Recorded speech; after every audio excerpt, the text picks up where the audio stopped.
भाव कमी आहे म्हणून ऊसाला पहिली उचल कमी द्यावी लागते, अशा प्रकारचं एक वातावरण साखर कारखानदारांनी आणि सरकारने केलेलं आहे। आम्ही सातत्यानं सांगत आलेलो आहे की साखरेचा भाव हा पडलेला नसून पाडलेला आहे। एकतर गेल्या 1.5 महिन्यामध्ये महाराष्ट्रामध्ये शिल्लक साखरेचा साठा 38 लाख टनावरून आता 12-13 लाख टनापर्यंत कमी आलेला आहे। म्हणजे जवळपास 22-23 लाख टन साखर बाजारात आली। एवढ्या मोठ्या प्रमाणामध्ये साखर बाजारात आली आणि ती साखर कारखानदारांच्या म्हणण्याप्रमाणे 2700 ते 2650 रुपये या दराने आली। मग एवढ्या मोठ्या प्रमाणामध्ये साखर बाजारामध्ये आली, ती कमी दरामध्ये आली, त्याचा परिणाम किरकोळ बाजारामध्ये साखरेचा भाव कमी होण्यामध्ये व्हायला पाहिजे होता, पण ते तसं झालेलं दिसत नाही। मी अनेक ठिकाणी साखर खरेदी केली आहे गेल्या 4 दिवसामध्ये। एका बाजूला साखर कारखाने म्हणतात की आम्ही 2600 2650 2700 म्हणून साखर विकायला लागलेलो आहे, आणि मी 2 दिवसापूर्वी मुंबईला गेलो होतो, तिथं 10 ठिकाणी साखर खरेदी केली। तिथं रिलायन्स रिटेल सहकार भांडारला दादरला मला 36 रुपये किलोने साखर मिळाली। रिलायन्स मार्ट सांताक्रूजला 53 रुपये 90 पैशाला मिळाली 1 किलो। स्थानिक दुकानदारांना सांताक्रूजच्या 42 रुपयाला सुट्टी साखर दिली मला। रिलायन्स मार्ट सांताक्रूज वेस्टला 47 रुपयाने मिळाली। रिलायन्स व्हॅल्यू शुगरला नरिमंटला 50 रुपयाने मिळाली। शिंबोली शुगरला अंधेरी 51 रुपयाने मिळाली। बिग बाजार मुलुंड 78 रुपयाला मिळाली। के शहा विरले पार्ले 45 रुपयाने मिळाली। गोल्डन हार्वेस्ट शुगर मुंबई 47 रुपये मिळाली। आणि मुंबईतल्या दुकानामध्ये किरकोळ आपला जो वाण्याचं दुकान आहे तिथं 39 रुपये मिळाली।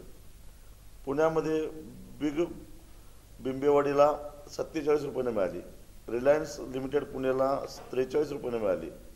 डी मार्टला 36 रुपयाने मिळाली। किरकोळ दुकानदाराकडे 34 रुपयाने मिळाली। बारामतीला काल दुपारी गेलो तुम्ही, आदित्य बिर्ला मॉलमध्ये 54 रुपयाने मिळाली। शहा शुगर बारामती 31 रुपये 50 पैशाला। अजिंक्य बाजार बारामती 33 रुपयाला मिळाली। किरकोळ दुकानदाराकडे 32 रुपयाने। आता बारामतीपासून माळेगाव कारखाना 1.5 किलोमीटर अंतरावर आहे, माहिती आहे सगळ्याला। कोल्हापूरला दत्त भांडार, कोल्हापूर जिल्ह्यात आमच्या दत्त कारखान्यावर शिरोळला 30 रुपये 50 पैशाला मिळाली मला साखर, कारखान्याच्याच भांडारात, कारखान्यावरच। डी मार्ट इचलकरंजी 35 रुपये 20 पैसे, तिथं जवार जवळच आहे। पंजंगा इचलकरंजीतच आहे। बिग बाजार इचलकरंजी 35 रुपये। किरकोळ दुकानदार इचलकरंजी 33 रुपये। वारणा भांडार वडगावला वारणा ग्राहक भांडारमध्ये 30 रुपयाला मिळाली। डी मार्टमध्ये 32 रुपये 80 पैशाला मिळाली। कोल्हापूरला स्टार बाजार कोल्हापूर 33 रुपये। सांगलीत डी मार्ट रेणुका शुगर 50 रुपये नाही, किरकोळ दुकानदार 33 रुपये। अशा पद्धतीनं साखरेचे भाव आहेत। आणि किरकोळ साखर विक्रेते तर सांगतात की आम्ही निव्वळ रिकामं पोतं जरी आम्हाला मिळालं तरी सुद्धा आम्ही व्यापार करतो, म्हणजे जेवढ्या किमतीला साखर घेतल्या तेवढ्या किमतीला विकतो आणि रिकामं पोतं बारदान विकून त्याच्यात आम्ही नफा कमवतो। कारण साखरेमध्ये सतत खपणारी गोष्ट, घटतूट न होणारी गोष्ट, त्यामुळे कमी मार्जिनमध्ये धंदा होतो। मग एका बाजूला ग्राहकांच्याकडून पैसे काढायचा उद्योग चालूच आहे, दुसऱ्या बाजूला ज्या ऊस उत्पादक शेतकऱ्यांच्या ऊसापासून साखर तयार होते त्या ऊसाला मात्र साखर कमी विकली म्हणून कमी पैसे द्यायचं काम चालू आहे. मग हा मधला पैसा गेला कुठं?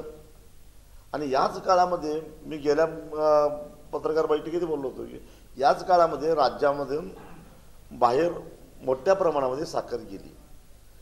ती कोल्हापूर, मिरज, सांगली आणि कराड स्टेशनवरून 91 रॅक साखर बाहेर गेली.